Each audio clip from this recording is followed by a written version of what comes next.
Today, I want to talk to you about supply chain management inside of SAP, and not just how to manage your supply chain, but how to start optimizing that supply chain.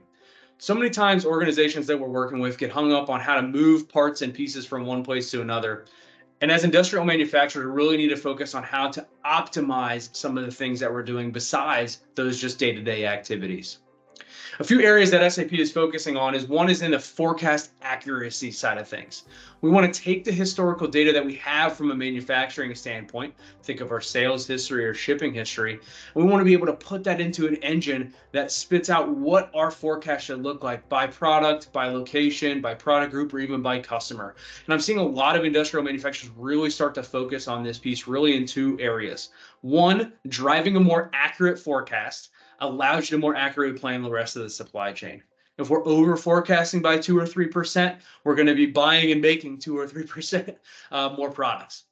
The second element is the ability to leverage variant configuration inside that industrial manufacturing element. When people are selecting different options on their machines, we want to make sure that that's taken into account from a forecast standpoint.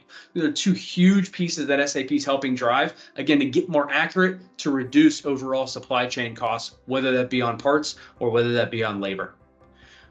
A second area that we're really seeing a lot of emphasis on is, yes, we want to get an accurate forecast, but we also want to get an accurate supply plan as well. And inventory optimization is a huge key inside of that. We have items that might be high value or high volume, and we don't want to plan those in the same way as other items that might be low value or low volume. So we want to be able to use, again, statistics to be able to understand what types of items we have in what locations and be able to optimize the planning strategies for those.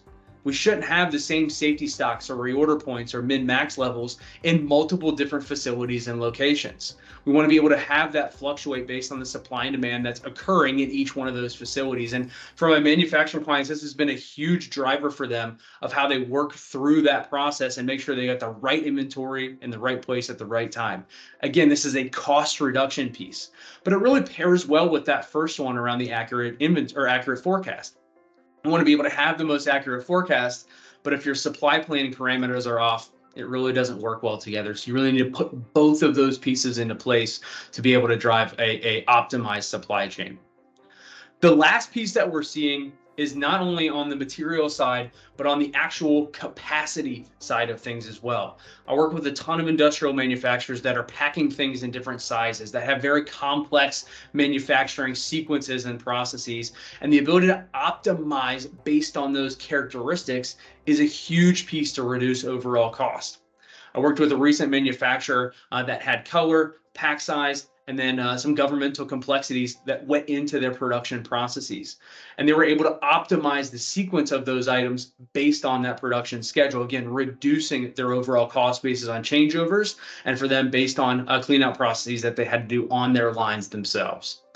So those are some really key points that we're seeing organizations use to drive and optimize supply chain: the forecast accuracy, the inventory optimization, and that detailed scheduling based on characteristics are really things that SAP and NTT Data are putting to the forefront to be able to bring value for our industrial manufacturing client.